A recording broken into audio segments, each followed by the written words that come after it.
Hello dear friends, आप सभी का एक बार फिर से स्वागत है आपके अपने यूट्यूब चैनल लर्न इन माई वे में। और मैं हूं अश्वनी पनाइक आज की वीडियो के साथ, जहां मैं आपके लिए लाया हूं दिल्ली सल्तनत का फ्लो चार्ट।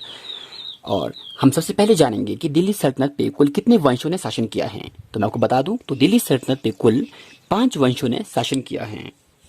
और उन वंशों के नाम हैं गुलाम वंश, खिलजी वंश, तुगलक वंश, सैयद वंश और लोधी वंश। जो लास्ट वंश है वो है लोधी वंश, जिसने दिल्ली सल्तनत पे शासन किया है। यदि मैं बात करूं इनकी समय अवधि की, जो गुलाम वंश है वो 1206 से लेकर 1290 ईस्वी तक शासन करता है। और इसके बाद जो खिलजी वंश है वो 1290 से लेकर 1320 ईस्वी तक शासन करता है। जो इसकी शासन की अवधि होती है ये book to book, author to author vary करती है। तो प्लीज इसके ऊपर आप कोई भी विशेष ध्यान नहीं दीजिए, आपको सिर्फ इन फैक्ट्स को समझना है। जो तुगलक वंश है वो शासन करता है 1320 से लेकर 1414 ईस्वी तक। और सैयद वंश 1414 ईस्वी से लेकर 1451 ईस्वी तक। और लोधी वंश शासन करता है 1451 से लेकर 1526 ईस्वी तक। और जो लोधी वंश है ये लास्ट वंश है जो दिल्ली सल्तनत पे शासन करता है। और इसके बाद जो शुरुआत होती है वो होती है मुगल काल की और मुगल एम्पायर की। अब हम जानेंगे कि इनके संस्थापक कौन हैं। जो गुलाम वंश है इसके संस्थापक का नाम है कुतुबुद्दीन ऐबक। जो कुतुबुद्दीन ऐबक है ये वास्तव में गुलाम था मोहम्मद गौरी का, इसलिए इसे कहते हैं गुलाम वंश, मामलुक वंश और दास वंश। और इसके बाद इसका बेटा शासन पे बैठता है जिसे कहते हैं आराम शाह। तो आराम शाह एक अयोग्य शासक था और जिसे बाद में इल्तुतमिश मार देता है। और जो इल्तुतमिश है ये स्वयं सत्ता पे बैठ लेता है और ये काफ़ी सारे अच्छे कार्य करता है। और इसके बाद जो इल्तुतमिश है उसकी मृत्यु के पश्चात जो सत्ता पे बैठता है वो है रजिया सुल्तान। और रजिया सुल्तान है इल्तुतमिश की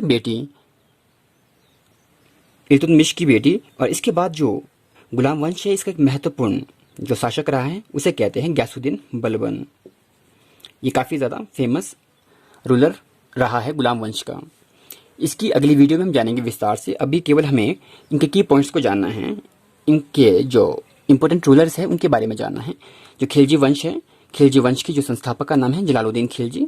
और जलालुद्दीन खिलजी के भतीजे और उनके दामाद का नाम है अलाउद्दीन खिलजी। ये एक महत्वपूर्ण शासक रहे हैं खिलजी वंश के।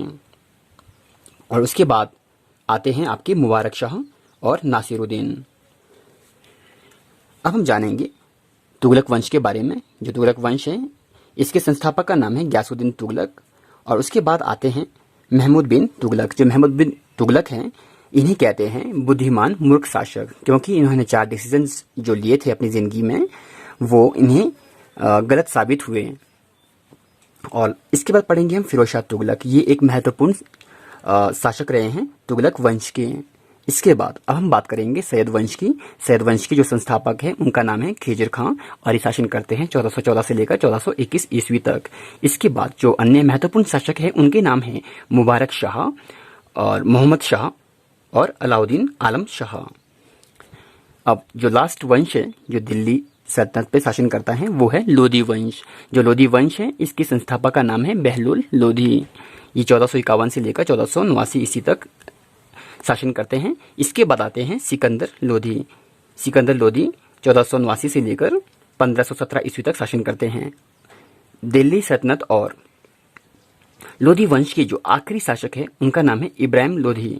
जो इब्राहिम लोधी हैं ये 1517 ईस्वी से लेकर 1526 ईस्वी तक शासन करते हैं।